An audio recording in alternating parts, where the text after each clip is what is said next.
굿데이 LA 오늘의 게스트를 소개합니다.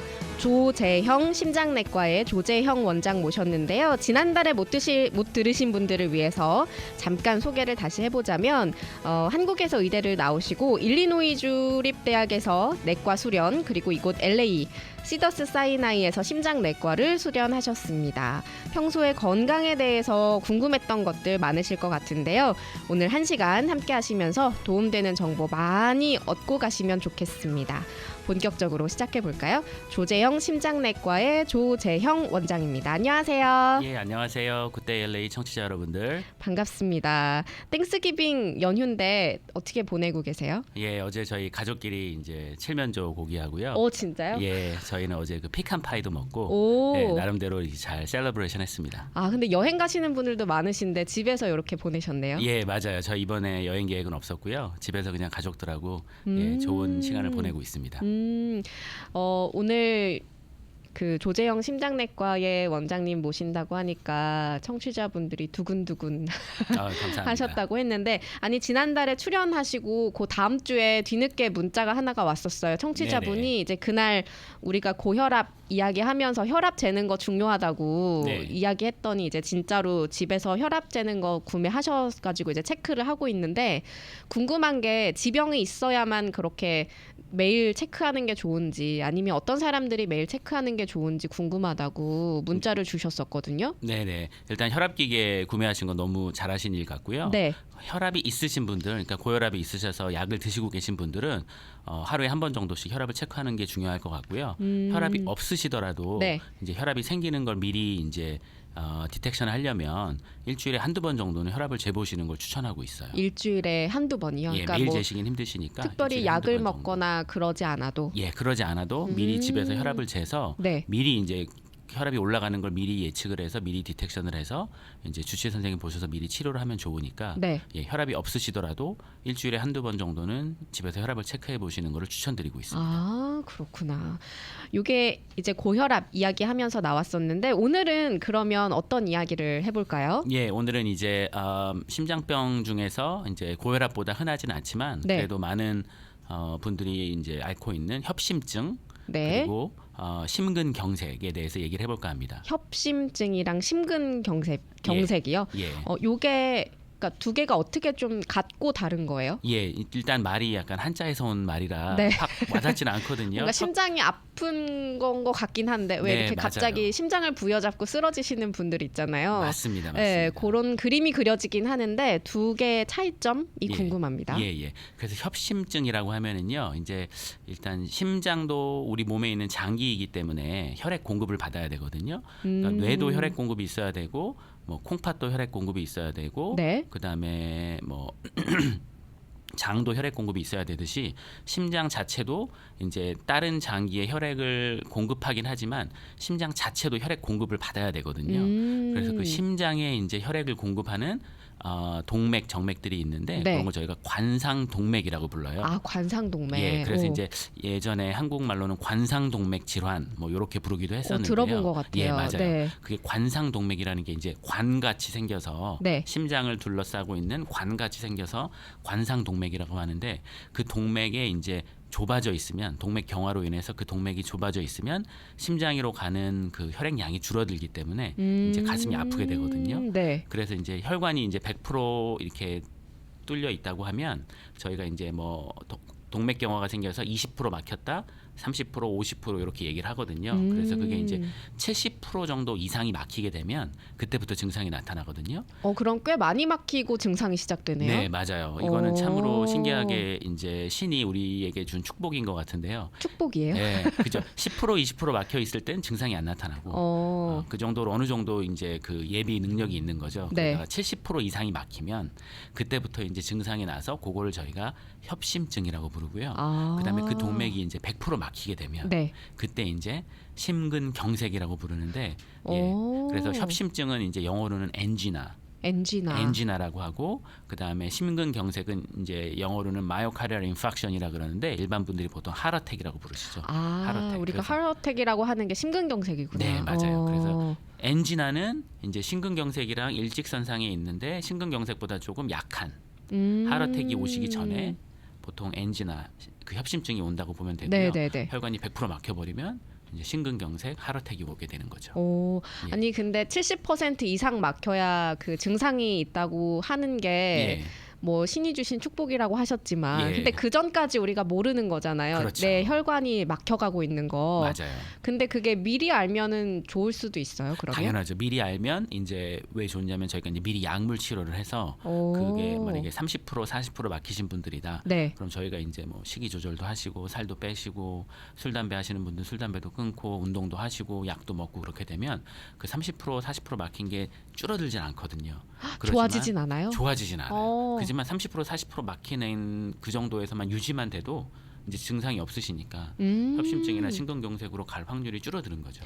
아, 예, 유지를 할 수 있구나. 예, 그래서 심장 조기 검진을 미리 하시는 게 굉장히 중요하다고 생각을 하고 있습니다. 아니 근데 그 관상동맥이 얼마나 막혔고 이런 거는 어떤 검사를 하는 거예요? 예, 그런 검사는 저희가 요즘에 CT로서 아, CT. 관상동맥 CT라 그래서요. 네. 그 CT를 찍으면서 그 혈관이 네.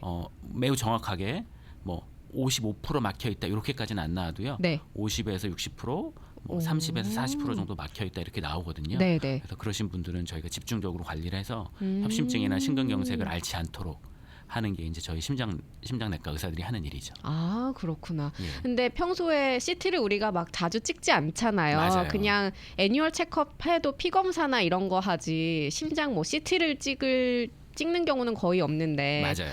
그런 거는 그럼 미리 나 이런 거 찍고 싶어 하고 말하면은 다 찍을 수 있는 거예요? 그건 예, 아니죠. 그것도 이제 보험에 따라 좀 다르신데요. 아. 예, 요즘에는 이제 증상이 없으면 네. 이제 안 찍어도 된다 이런 식으로 하고 있는데요. 저 같은 경우는 만약에 그 관상동맥 질환에 대한 가족력이 있다던가 아니면 당뇨가 심하다던가 네. 담배를 피시고 계든가 그러신 경우에 있어서는 저는 저 같은 경우는 미리 좀 예방을 하는 차원에서 네. CT를 오더를 해서 찍게끔 권유를 드리고 있어요. 아, 가족력이 있거나 예.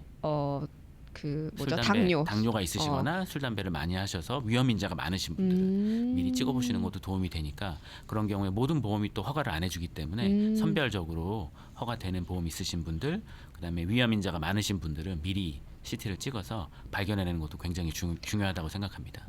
근데 그 협심증이랑 심근경색 이렇게 막 이렇게 심장을 부여잡고 쓰러지시는 분들, 요게 증상인 거죠, 그러면? 예, 맞습니다. 그래서 협심증과 심근경색은 증상이 조금 다른데요. 네. 심근경색은 100% 막힌 거기 때문에 네. 그러니까 갑자기 한 30-40% 막히신 분들이 갑자기 100% 막히는 거거든요. 그렇기 때문에 영화에서 보시듯이 갑자기 심장을 부여잡고 네. 쓰러지시는 분들 그런 증상이 대부분이세요. 그러니까 심장이 매우 아프거나 아니면은 이제 정신을 잃고 쓰러지시는 분들 그런 경우는 심근경색이 되겠고요. 네. 협심증 같은 경우는 조금 다르거든요. 네. 그러니까 70% 이상이 막혔을, 그러니까 70% 이상이 막히지 않으면 왜 증상이 안 나타나냐면 네, 네. 이게 정상적으로 쉬고 있을 때는 혈액이 이제 심장에 가는데 무리가 없는데 저희가 운동을 하게 되면 그러면 심장이 혈액 공급을 많이 받아야 되거든요. 그렇죠. 근데 이제 70% 막혀 있으면 그때부터 혈액 공급이 줄어들어요.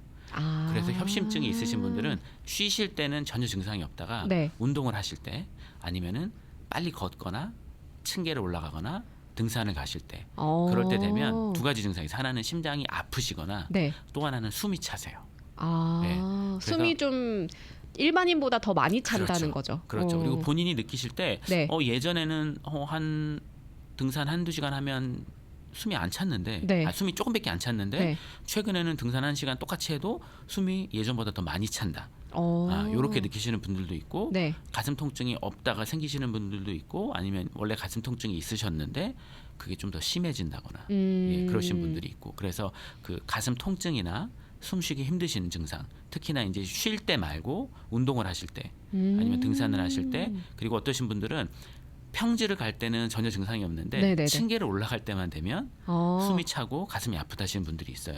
예, 그러신 분들은 그 협심증이 매우 의심이 되기 때문에 네. 빨리 의사를 보시고 진단을 받으셔야 될 것 같아요. 평소보다 숨이 차요 하는 증상으로도 이제 우리가 심장내과에 방문해서 이제 진단을 받을 수 있는 거네요. 그렇죠, 그렇죠. 예. 그렇구나. 근데 제 주변에도요. 갑자기 막 심장이 아파가지고 911 부르고 그런 경우가 있는데 병원을 예. 찾아가거나 근데 맞아요. 다 협심증이나 심근경색이 아니라 뭐 911 대원들이 왔는데 좀 괜찮아졌다거나 맞아요. 아니면 뭐 검진을 했는데 뭐 심장에 별 이상이 없는데요 하시는 분들도 계시대요. 예, 그런 분들도 꽤 네. 많은데요. 네. 일단은 그런 증상이 있을 때는 일단 의사를 보고 진단을 받고 이제 모든 가슴 통증이 심장에서 오는 건 아니기 때문에요. 특히나 젊으신 분들 같은 경우에는 이제 스트레스를 받거나 네. 아니면 공황 장애나 아니면은 또 담배를 많이 피거나 그러신 분들은 폐에서 오는 통증도 있을 수가 있거든요. 아, 폐 통증이 심장 아픈 것처럼 느껴지기도 해요? 그렇죠. 폐랑 심장 매우 가깝게 있기 때문에 네. 왼쪽 가슴에서 통증이 온다 그래서 모두 다 심장에서 오는 건 아니고요. 네네. 폐에서 오실 수도 있고 젊으신 분들은 스트레스 때문에 오실 수도 있고 또 다른 경우는 이제 위식도 역류라 그래서 네. 그러니까 심장 뒤에 바로 식도가 있어서요. 네네. 그 식도에서 위식도 역류가 있을 때 나타나는 그런 그 아픈 통증이 가슴이 아픈 것처럼 느껴져서 그러시는 분들도 있고, 아. 예, 그래서 매우 여러 다른 원인들이 있기 때문에 네. 일단은 가슴이 아프시거나 숨이 차시면 일단 주치의나 심장내과 선생님 전문의 진료를 보고 네. 그다음에 여러 가지 감별 진단을 해야겠죠. 아, 예. 그렇구나. 이게 그 아이디 없음이라는 님께서 예. 친가 쪽 집안은 할아버지, 큰아버지, 아버지 모두 고혈압과 심장 문제로 병원에 입원을 하시고 수술도 하신 그 이력이 있으시대요. 네. 이게 집안 내력이라고 하면 저는 어떻게 평소에 좀 예방을 할 수 있을지 궁금하다고 예. 하셨거든요. 예, 아주 좋은 질문이시고요. 네. 일단 가족력이 있으신 분들이 종종 있어요. 그래서 어떤 분들은 자기 형제 자매가 모두 다 심장병이 있고 어머니 아버지도 심장병이 있는데 나는 심장병이 없는데 아직은 없는데 어떻게 해야 되느냐. 네. 그러신 분들은 조금 더 위험 인자를 미리 차단을 하고 그러신 분들 같은 경우에는 CT를 저는 무조건 찍어보거든요. 증상이 없더라도 증상이 없더라도요. 어. 찍어서 만약에 동맥경화가 상당히 진행돼 있으면 네네. 약을 좀 세게 써서 그래서 혈압이 있으신 분들은 혈압 관리를 잘하고 네. 당뇨가 있으신 분들은 당뇨 관리를 잘하고 콜레스테롤이 많이 높으신 분들은 약을 써서 콜레스테롤을 낮추고 네. 그다음에 만약에 술 담배를 많이 하신다 그럼 줄이셔야 되고 그다음에 운동을 자주 하시고 그런 식으로 조금 위험 인자들을 다 줄이는 방향으로도 많이 노력을 해야 되겠죠. 미리미리 검진을 좀 정밀 검진을 자주 받는 게 좋겠네요. 그렇죠. 예. 던지네스 통계님은 2형 2도 방실 차단이 있는데 진단받은 후에 아직 실신한 적은 없는데 어떻게 해야 되는지 모르겠어요. 고혈압으로 3가지 약을 먹고 있긴 하다고 하셨습니다. 예. 2형 2도 방실 차단이 뭐예요, 근데? 예, 2형 2도 방실 차단은 저도 한국말로는 오랜만에 들어보는데요. 네네네. 제가 의대 때는 배웠지만 미국에서 수련을 받아서 네. 2형이라는 거는 모비스 타입 2 같고요. 네네네. 2도는 second degree 그리고 방실 차단 AV 블락이거든요. 네네. 그래서 지금 말씀하시는 게 second degree 모비스 타입 2 AV 블락인데 어렵다. 그거 같은 경우는요. 네네네. 경우에 따라서는 그 페이스메이커가 필요한 경우도 있거든요. 그건 무슨 말이에요? 페이스메이커. 이제 네. 그 AV 블락, 그 심실 심방 차단 같은 경우에는 네네. 그 양성인 경우도 있고 조금 악성인 경우도 있어요. 그러니까 양성이라는 거는 그 방실 차단이 있어도 네. 생활하시는데 거의 무리가 없는 경우가 있고 지금 문자 주신 분처럼 아직 실신한 적이 없거나 예, 뭐 이렇게 예. 증상이 딱히 없는 맞아요, 거예요. 맞아요. 그리고 악성이라는 경우는 이제 네. 쓰러지시거나 안 좋으면 이제 돌아가시는 경우도 있고. 근데 제가 듣기로는 그 위험한 거네. 모비스 타입 2 네. 2형 2도인 경우에는 네. 양성과 악성 중간 정도거든요. 그러니까 아직 쓰러지지 않으셨기 때문에 악성은 아닌데 그런 증상이 나타나실 수가 있기 때문에 그분 같은 경우에는 전문의 진료를 받아보시는 게 좋을 것 같아요. 예, 물론 지금 받고 있을 것 같으신데 네네. 예, 그거는 약간 그 경계에 있다고 생각하시면 돼요. 양성과 악성이 경계에 있어서 예, 그분은 곧 페이스메이커가 필요하실 수도 있을 것 같아요. 그거는 수술을 시술을 해서 네. 피부를 절개를 해서요. 심장이 이제 늦게 뛸 때 네. 저희가 페이스메이커를 몸에 넣어서 심장이 늦게 뛸 때 그 페이스메이커가 심장을 좀 빨리 뛰게 해주는 거거든요. 예. 진짜 이거는 가까운 전문의한테 가서 한번 치료를 받으셔야겠네요. 예, 그분 같은 경우는 네. 반드시 전문의 치료 받으시고 주기적으로 팔로우를 하셔야 될 것 같아요. 예. 그렇구나. 예. 근데 요 협심증이랑 심근경색의 차이점을 좀 말씀을 해주셨어요. 예. 점점 막히는 게 결국 이제 100% 막혔을 때가 심근경색 이렇게 오는 건데 네. 이게 뭐 평소에 내가 심장이 좀 이렇게 뭐 막혀가고 있다거나 아니면 안 좋다는 게 협심증 자가 진단이나 스스로 알 수 있는 게 숨 차는 거 외에 또 있어요? 자가 진단은 일단 증상이 있으시면 네. 빨리 진료를 받으셔야 되는데요. 숨쉬기 힘들거나 가슴 통증 그 두 개가 가장 흔한 증상이신 것 같아요. 그래서 예, 그냥 쉬실 때나 아니면은 운동하실 때 숨이 차거나 네. 가슴이 아프시거나 그러면 반드시 주치의 선생님이나 심장내과 전문의 선생님 보셔 진단을 받으셔야 되고요. 네네. 근데 안타깝게 이 심근경색 같은 경우에는 네.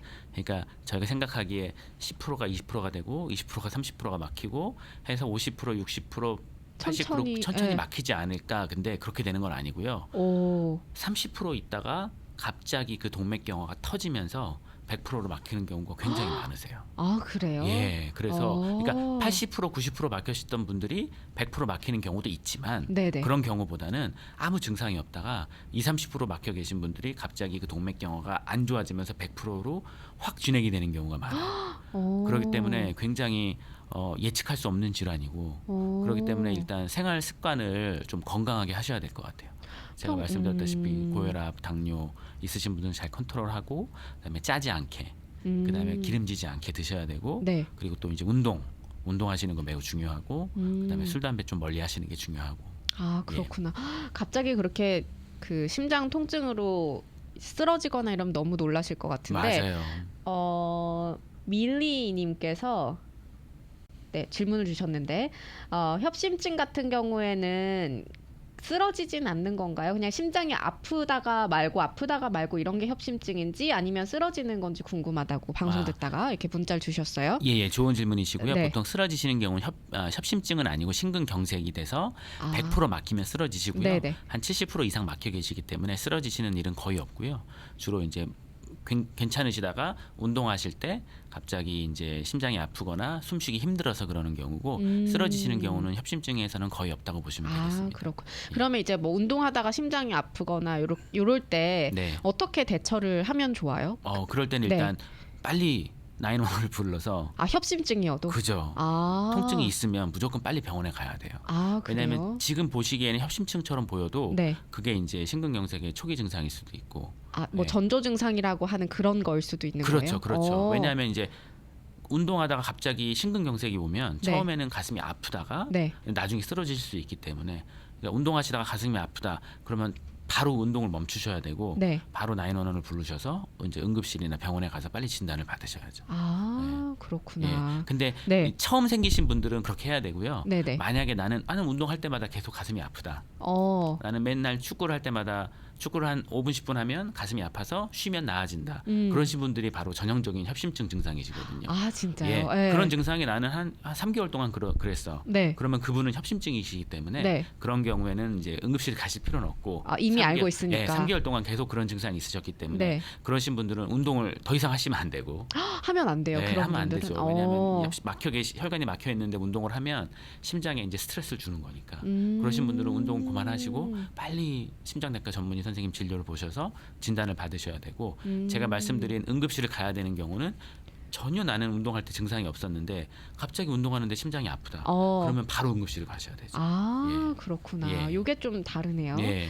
우리 조재형 심장내과의 조재형 원장님 모시고 오늘은 협심증이랑 심근경색에 대해서 이야기를 나누고 있는데요. 광고 잠깐 듣고 와서 또 이야기를 나누도록 하겠습니다. 오늘은 조재형 심장내과의 조재형 원장님 모시고 심근경색 그리고 협심증에 대해서 좀 말씀을 드리고 있어요. 이게 사실 좀 저도 헷갈렸었거든요. 협심증, 심근경색. 근데 네. 오늘 확실히 알아가는 것 같아요. 예. 이 정도의 차이에 따라서 딱 다른 거다. 맞습니다. 근데 증상에 대해서도 질문이 들어왔는데 가끔 가슴이 콕콕 쑤시는 증상이 있는데 요거는 어떤 건지 궁금하다고 문자를 주셨거든요. 예, 제 클리닉에도 이렇게 환자분들 많이 보면 네. 콕콕 쑤신다는 분들이 굉장히 많거든요. 네. 그래서 보통은 이제 자세하게 여쭤보면 이게 심장에서 오는 건지 아닌지는 어느 정도 감별은 되는데 100%는 아니더라도 보통 이렇게 저도 가끔 가다 보면 심장이 이렇게 쿡쿡 쑤실 때가 있거든요. 네, 저도 한 그래요. 1, 가끔. 2초 정도. 네. 네, 맞아요. 그게 뭐 몇십 초 지속되는 것도 아니고 그냥 콕콕콕 찌르고 말거든요. 맞아요. 예, 그런 증상이 굉장히 많은데 네. 그런 경우는 심장에서 오는 거는 아닌 확률이 굉장히 높고요. 다행이다. 예, 맞아요. 그래서 그런 경우는 걱정 안 하셔도 되고요. 네. 저희가 이제 협심증에서 오는 그런 통증은 보통은 이렇게 한 몇 분, 한 5 to 10 minute 정도 지속이 되고 이렇게 꽉 누르는 거예요. 주로 이렇게 꽉 누르듯이 심장이 조여오는 증상. 이런 증상이 몇 분 정도 지속이 돼요. 그러다가 이제 길을 갈 때 이렇게 확 조여오다가 네. 쉬면은 탁 풀어지고 아. 등산을 할 때 이렇게 프레셔가 쫙 느껴지면서 그러다가 등산하다가 멈추면 이게 나아지고 이런 증상이 보통 협심증의 증상이고요. 증상이 다르네요, 확실히. 예, 맞아요. 그리고 영어로는 어떤 분들은 elephant sitting on my chest 이런 식으로 표현해요. 아. 예, 코끼리가 가슴을 누르고 있는 듯한 네. 그런 식으로 표현하시는 분들도 많고요. 그리고 또 어떤 분들은 네. 내가 이러다가 죽을 것 같다는 느낌이 든다. 오. 네, 그러시는 분들도 많고. 그래서 그렇게 어느 정도 약간 심한 통증이지 콕콕콕 찌르거나 이렇게 또 아니면 샤프하게 찌릿찌릿 네, 뭐 맞아요, 이런 맞아요. 정도로 표현하시는 분들이 있거든요. 네. 그런 경우는 심장에서 오는 통증일 가능성은 굉장히 드물고요. 보통 이렇게 꽉 누르고 쥐어짜고 프레셔가 있고 막 죽을 것 같고 이런 증상. 그런 증상이 보통 협심증의 증상이에요. 좀 다르구나. 예, 조금 달라요. 켄호님께서 심장이 아플 때 I have heart attack 하거나 아무 말도 못 하게 된다고 이렇게 해주셨어요. 맞아요. 예. 아무 말도 못하면 큰일 나는데. 그분은 굉장히 많이 아프셨나 봐요. I have heart attack이라고 하는 거는 굉장히 심한 페인이 있을 때 하는 건데 아마 심장이 아프신 걸 느끼셨나 봐요. 근데 네. 진짜 저도 뭐 겪어보진 않았지만 네네. 굉장히 아프다고. 네, 정말 그때 그 아픈 걸 잊을 수가 없을 정도로. 다른 거는 생각도 못할 정도로 아프면 진짜 심장 맞아요. 하트 어택이네요. 맞아요. 그리고 네. 진짜 죽을 것 같은 느낌을 들었다는 분들이 굉장히 많아요. 네, 그래서 저는 그런 얘기를 들을 때마다 이거는 예사롭지 않은 통증이니까 잘 매니지를 하고 CT를 찍어보고 아니면은 그 혈관 조영술을 해야 된다고 얘기를 하는데요. 예, 통증이 조금 달라요. 그렇게 조금 아픈 게 아니라 굉장히 많이 아프고. 예. 답답한 통증, 맞아요. 무언가 누르고 있는 맞아요. 이런 통증이라고 하셨어요. 네. 그리고 아까 그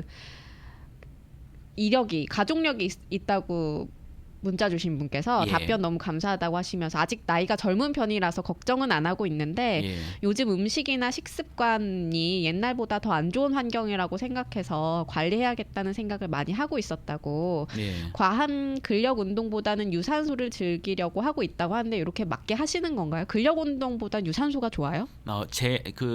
어느 운동이 뭐 심장의 건강에 좋다 그런 데이터는 없는데요. 네. 보통 유산소 운동이 근력보다는 조금 더 좋고 네. 어느 운동이나 꾸준히 하시는 게 중요해요.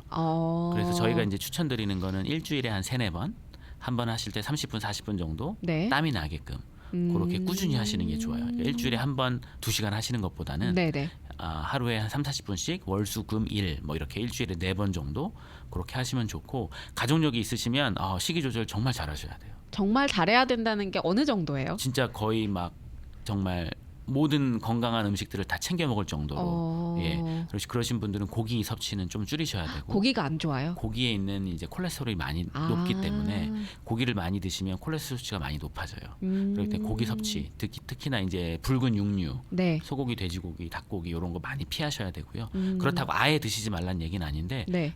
많이 줄이셔야 되고 그다음에 이제 튀기거나 기름진 음식 이런 거 많이 피하셔야 되고 건강하게 야채랑 채소 위주로 그렇게 식단을 짜시면 심근경색 같은 걸 많이 예방을 할 수가 있어요. 예. 저희가 우스갯소리로 하는 얘기인데 네네. 예전에 저희 나라가 이제 우리나라가 한국이 그 발전할 시기에 네. 뭐 6.25 전쟁 끝나고 1950년대 60년대 이때 70년대 먹을 게 없었잖아요. 네, 없었죠. 그때는 심장 질환 중에 협심증, 심근경색이 하나도 없었대요.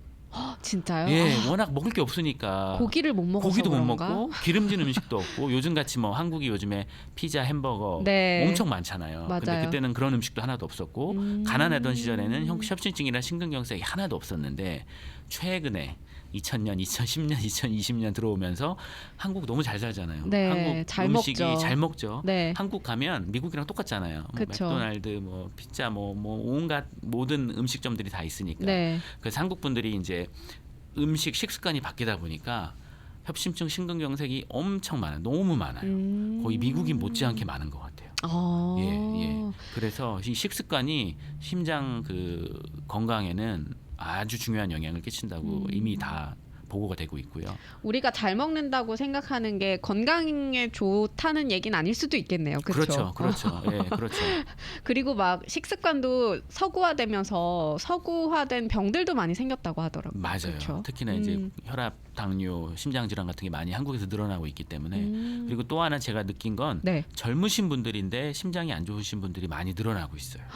왜 그러지? 예, 네. 그것도 마찬가지로 제가 보기엔 식습관 영향인 것 같아요. 예. 그래서 식습관이 급격히 바뀌면서 네. 젊으신 분들도 이제 그런 육류 섭취나 아니면 지방 섭취 같은 게 늘어나고 운동도 안 하시고 술 담배 많이 하시면 이제 왜 한국의 뉴스 중에 40대 돌연사 한국 분들 많다 맞아요, 그런 얘기가 많아요. 있잖아요. 예. 그 돌연사 분들 중에 대부분은 다 심근경색이거든요. 하르택이 오셔서 돌아가신 거기 때문에 그분들도 마찬가지로 이제 한국에서 이제 과로하시고 이제 음식 제대로 잘 챙겨 먹지 않고 술 담배 많이 하고 회식 같은 거 하시다가 그러다가 이제 일 많이 하시다가 돌아가는 경우가 많기 때문에 이 식습관이 굉장히 심장 건강에 많은 영향을 미치기 때문에 잘 조심하셔야 될 것 같아요.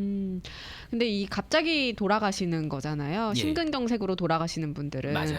근데 정말 911이 불러서 빨리 오면 좋은데 안 그런 경우에는 어떻게 할 방법이 없나 봐요. 그렇죠. 네. 일단 심장이 아프시면 본인이 부를 수 있으면 빨리 911을 불러서 네, 가야 되고 네. 만약에 옆에 누가 쓰러졌다 그럼 바로 옆에 계신 분들이 바로 911을 불러야 되고요. 어. 또 여기서 중요한 게 이제 심폐소생술을 옆에 분들이 해주셔야 되죠. 아. 왜냐하면 심장에 있는 혈관이 100% 막히게 되면 네. 심장 근육이 죽게 되거든요. 음. 그렇게 되면 이제 심장 근육이 죽게 되면 심장이 이제 수축을 해서 피를 전신에 보내야 되는데 심장 혈관이 죽어버리니까 수축이 안 되거든요. 그래서 몸으로 피가 안 가고 특히나 뇌로 피가 안 가기 때문에 이제 쓰러지시는 거잖아요. 근데 옆에 계신 분들이 심폐소생술을 해서 뇌로 피 공급을 늘려줘야 되고. 아. 그리고 그 골든 타임이라고 요새 많이들 좀 알고 맞아요, 있잖아요. 맞아요. 근데 그게 심근경색 같은 경우에는 얼마 정도 돼요? 저희가 심근경색 같은 경우에는요. 네. 최대한 빨리 응급실에 가는 게 중요해요. 어. 그래서 골든 타임은 저희가 1시간 반 정도를 이제 그 골든 타임은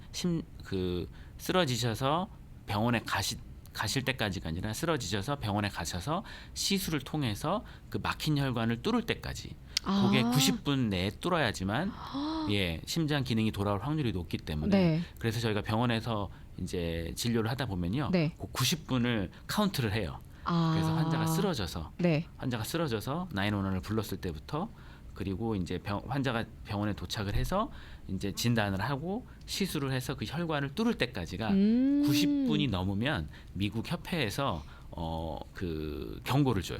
골든타임을 놓쳤다고. 골든타임을 놓쳤다. 90분 이내에 모든 게 다 끝나야 되는데 그래서 병원도 심근경색 환자들이 응급실로 오잖아요. 네네. 그럼 모든 간호사나 의사들이 긴장을 해요. 다 거기 달라붙는구나. 다 달라붙어. 그래가지고 아마 영화 같은데 보시면은 한 명 그렇게 쓰러진 분들이나 가슴 아프신 분들이 오면은요 한 4-5명이 붙어가지고 빨리빨리 해가지고 심장내과 의사도 콜하고 그래서 바로 이분을 그 혈관 조영실로 모셔서 이 혈관 조영술을 하고 100% 막힌 데가 있다. 그럼 바로 그 혈관을 뚫는 시술을 바로 해야 되거든요. 그래서 매우 빨리 하는 그런 시스템을 저희가 구축하고 있죠. 일단 병원에 빨리 가는 게 진짜 제일 중요하네요. 중요해요. As soon as possible. 그냥 쓰러지시면 바로 빨리 가야 되는 게 제일 중요하죠. 그렇고 너무 무서운 다른 장기들보다 심장이라는 게 생명으로 직결되다 보니 더 무섭다고 맞아요. 이렇게들 해주셨어요. 꿀팁 감사하다고 또 문자 주셨고. 그래서 왜 응급실에 있으면요. 내가 진짜 아파서 가서 기다리는데도 뭔가 침대가 도착하자마자 다 달라붙으면 찍소리도 못하게 되잖아요. 맞아요. 그런 게 심장 문제였구나. 맞아요. 그러신 분들은 조금 많이 아프신 분들이에요. 그러니까 팔다리가 부러져서 갔을 때 한 2시간 기다리고 있는데 그러신 분들 오면 바로 들어가잖아요. 조용히 기다려야죠. 아니 그 협심증이랑 심근경색 아까 우리 전조 증상 이런 것도 말씀을 드렸고 증상도 말씀을 드렸는데 내가 협심증을 앓고 있거나 동맥경화가 진행되고 있어서 이제 병원을 방문하시는 분들은 어떻게 관리를 하시는지 좀 궁금하고 어떤 치료를 받고 어떤 관리를 하시는 거예요, 그러면? 그래서 일단은 저희가 환자분들이 오시면 저희가 이제 CT도 있고 아니면 운동부하 검사도 있고 뭐 혈관 조영술도 있고 그래서 혈관이 어느 정도 막혔는지를 파악하는 게 제일 중요하거든요. 그래서 만약에 20-30% 정도 막혀 있다 그러면은 그런 통증은 보통 심장에서 오는 건 아니기 때문에 안심시키고 대신 이제 뭐 위식도 역류나 아니면 스트레스 공황 장애나 아니면 폐 같은 검사를 해보도록 추천을 드리고요. 그리고 만약에 70% 이상 막히신 분들 그런 분들은 이제 저희가 협심증으로 진단을 할 수 있죠. 그리고 그러신 분들은 이제 2가지 크게 치료가 있는데요. 하나는 약물 치료가 있고 또 하나는 이제 시술이 있어요. 시술이 있고 그래서 2가지 중에 이제 협심증 같은 경우는 2가지 중에 이제 좋은 쪽을 선택을 해야 되는데요. 약물 치료 같은 경우도 약의 종류들이 굉장히 많거든요. 그래서 칼슘 차단제, 베타 차단제, 그다음에 혈관 이완제 그런 약들을 써서 이제 70% 막혀 있지만 혈관을 네. 이완시키면 네. 그게 50% 막힌 게 되니까. 아 그거는 좀 좋게 만들 수가 있는 거네요. 그렇죠. 그거는 이제 어. 혈관을 이완을 시켜서 70% 막힌 걸 60% 정도 막게끔 이렇게 낮춰주면 네. 운동을 하시더라도 증상이 안 생기니까. 어. 예, 그래서 그런 약물 치료도 있고요. 네. 또 하나는 이제 저희가 그물망이라 그래서 그 스텐트라 그러거든요, 영어는. 아 스텐트 많이 예, 들어봤어요. 예, 네. 그래서 혈관 조영술 저희가 보통 이렇게 사타구니나 팔에 있는 동맥을 통해서 심장으로 가서요. 거기서 이제 막힌 부위를 찾아서 거기다 그물망을 넣어주는 거예요. 그물망을 넣어서 70% 막혀 있다. 그 그물망을 넣어서 확장을 시켜주면 네. 그게 거의 100%다 뚫리게 되거든요. 우와. 예, 그렇게 해서 시술이 굉장히 많이 발전을 해서요. 네. 대부분 제가 만약에 봤을 때 70% 이상 막혀 있으면 저는 무조건 시술을 권해드리고요. 어. 그래서 그런 스텐트를 넣으시면 네. 증상이 바로 없어지세요. 그럼 그거를 넣고 빼는 거예요? 아니면 늘 이제 가지고 있는 거예요? 스텐트 그 스텐트를 시술을 한번 받으면? 넣으면 뺄 네. 수는 없어요. 아 뺄 수는 계속 없고. 이렇게 있구나. 예, 네. 그 스텐트는요. 네. 어떤 그 모양이냐면 네. 옛날에 한국에서 본 모나미 볼펜 아시죠? 네, 모나미 볼펜 있죠. 그 볼펜 앞에 네. 스프링 있잖아요. 네, 작은 거. 예, 그런 정도 사이즈라고 보시면 돼요. 아 작구나. 네, 아 굉장히 그래도 작아요. 혈관 속으로 들어가려면 오. 예, 그게 아마 직경이 제가 보기에 한 3, 4mm 정도, 아. 2, 3, 4mm 정도 되는 것 같아요. 네네. 저희 관상동맥이 그 정도거든요. 아 생각보다 크네요. 예, 생각보다 크죠. 어. 그래서 그거를 이렇게 잘 접어서 혈관으로 넣어서 펴주면은 그물망이 막힌 부위를 열기 때문에 그래서 그런 시술을 하시고요. 시술을 하신 다음에도 중요한 건 이 약물 치료예요. 아 시술하고도 약을 먹어야 돼요? 예, 그렇죠. 왜냐하면 아. 그 스텐트라는 거는 쇠이기 때문에 그 쇠가 이제 혈관 안에 들어 있으면 네. 주변에 있는 혈소판이나 이런 게 붙어서 그 쇠를 이제 더 막히게 하거든요. 아. 그래서 저희가 그거를 예방하기 위해서 보통 이제 먹는 약들이 몇 가지가 있는데 네네. 그 중에 하나는 아스피린 같은 거. 아. 아스피린 같은 약은 평생 네. 드셔야 돼요. 스텐트가 있으시면. 아 그렇구나. 예, 그래서 네. 그 아스피린이 혈소판 억제제거든요. 그래서 혈소판이 그 스텐트에 막는 거 붙어서 스텐트를 막는 걸 억제하는 약이고 네. 또 하나 중요한 약은 콜레스테롤을 낮추는 약. 보통 저희가 스타틴이라고 하는데요. 네. 그런 약은 그 약도 평생 드셔야 돼요. 근데 평생 먹는다고 뭐 부작용이 있거나 그런 건 아니에요? 아스피린하고 네. 스타틴 같은 약은요 장기적으로 사용했을 때 매우 안전한 약으로 입증이 돼 있기 때문에 예, 걱정 안 하고 드셔도 되고요. 네. 그런 약은 정말 꼭 드셔야 돼요. 환자분들 중에 나 스텐트 넣었으니까 이제 네. 약 안 먹어도 되지 이렇게 생각하시는 분들이 있는데 네. 아니에요. 스텐트 넣으신 후에는 약을 정말 잘 드셔서 그 스텐트가 다시 좁아지는 경우도 많거든요. 다시 좁아지면 어떻게 또 스텐트를 할 수는 있어요? 스텐트 안에다 또 하나 더 넣을 수도 있어요. 아. 네, 뭐 3-4개까지도 넣을 수 있기 오. 때문에 옵션이 많기 때문에 네, 걱정을 안 하셔도 되는데 다행이네요. 예, 그렇다고 나는 스텐트 더 넣으면 되니까 막 먹자 이렇게 하시면 안 돼요. 그때부터는 정말 진짜 식이 조절 잘 하셔야 되고 네. 혈압 조절, 당뇨 조절, 콜레스테롤 조절 다 하셔서 절대 그 스텐트가 좁아져서 스텐트를 다시 넣는 일이 없어야 되죠. 한 번으로 족하게끔. 스텐트의 수명이 궁금하다고 문자를 주셨어요. 스텐트는 네. 반영구적이에요. 아 계속 우리 몸에 계속. 있어도 상관이 예, 없구나. 예. 네. 그래서 30년 전에 넣으신 분들 관리만 잘 하시면요. 네. 30년 후까지 전혀 문제 없이 잘 사세요. 예.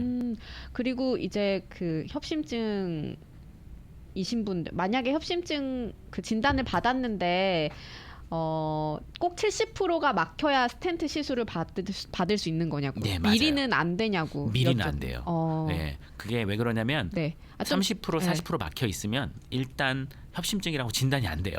아 그래요? 네, 스텐트 집장이 안 돼. 그거는 이제 협심증 아래 단계이기 때문에 그냥 동맥 경화증이죠. 네네. 협심증은 70%가 막혀야 되기 때문에 네. 그래서 일단 그러신 분들은 스텐트를 넣는 게 별로 도움이 안 돼요. 오히려 뭐 시술을 해야 되니까 시술도 맞아요. 근데 큰 일이잖아요. 맞아요. 시술 위험성도 있고 그게 네. 이제 뭐 주사를 맞는 게 아니라 동맥을 통해서 심장까지 가서 시술을 하는 거기 때문에 네. 솔직히 위험한 시술이거든요. 그렇기 때문에 그런 위험성도 있고 그리고 20-30% 막혔을 때 스텐트를 넣는다고 증상이 없으니까 네네. 더 좋아지지가 않고 오히려 스텐트를 넣어서 약을 안 먹으면 아. 더 심하게 막힐 수가 있기 때문에 네. 스텐트를 넣는 것만 못한 거죠. 그러니까 우리 생각에는 좀 막혀 있다고 하면 이거 더 큰일 나기 전에 빨리 이걸 뚫고 싶다 막 이런 그렇죠. 생각이 들 그렇죠. 수 있잖아요. 맞아요. 그런 말씀이신 것 같긴 해요. 맞아요. 근데 좋은 생각이신데 네. 저희가 실제로 해보니까 그렇게 딱히 도움은 안 되는 걸로 나와요. 약으로 치료할 수 있으면 약이 제일 좋은 거네요. 그렇죠. 그쵸? 약물 치료가 스텐트보다 훨씬 좋으니까 편하고 그래서 예.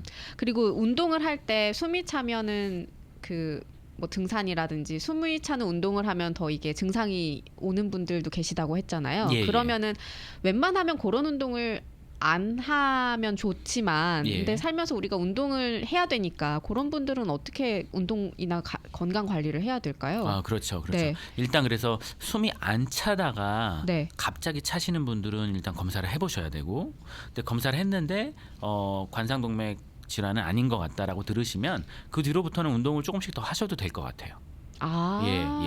예. 그래서 이제 숨찬 게 이제 그 심장 질환에서 오는 숨찬 게 아니면 네. 이제 운동을 많이 하시면 하실수록 능력이 이제 커져서 숨찬 게 줄어드실 수 있기 때문에 그러신 경우에는 운동을 계속 하셔도 좋은데 네. 만약에 본인이 관상동맥 질환을 앓고 있는데 숨찬 게 점점 심해진다. 그러면 절대 운동을 하시면 안 되고 의사 선생님을 보셔서 일단 진단을 받으시고 네. 관상동맥 질환이 더 악화된 게 아닌가. 악화됐으면 그에 맞는 약물 치료를 해야 되고 그게 아니라면 그 다음부터는 또 운동을 하셔도 괜찮고.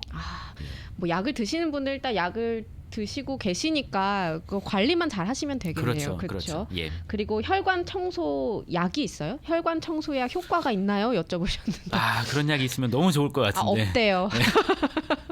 제가 그런 약이 있으면 제가 벌써 부자가 됐을 텐데 안타깝게도 혈관을 이렇게 깔끔하게 청소하는 약은 없어요. 네. 근데 간혹 가다가 광고로 뭐 혈관 청소 뭐 이런 그런 광고가 있는데 그런 경우는 다 사실은 아니고요.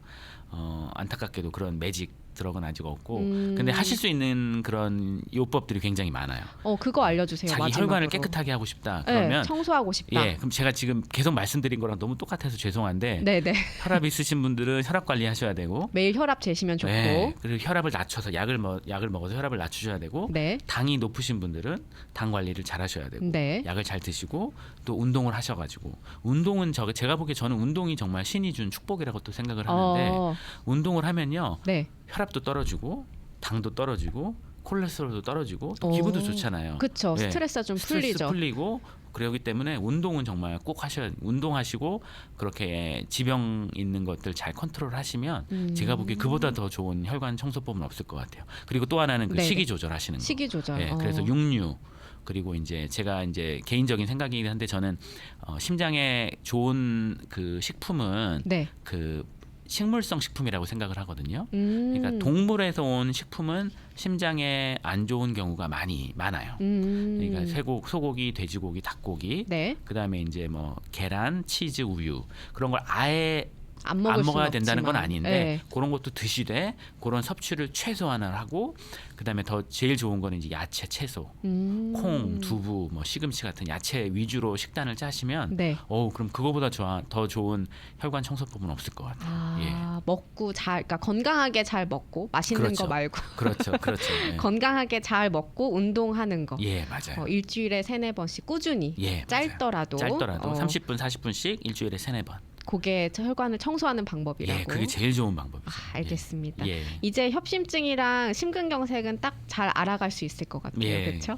오늘도 함께 해주셔서 감사드리고요. 다음 달에 또 뵙도록 하겠습니다. 예, 감사합니다. 안녕히 가세요. 예.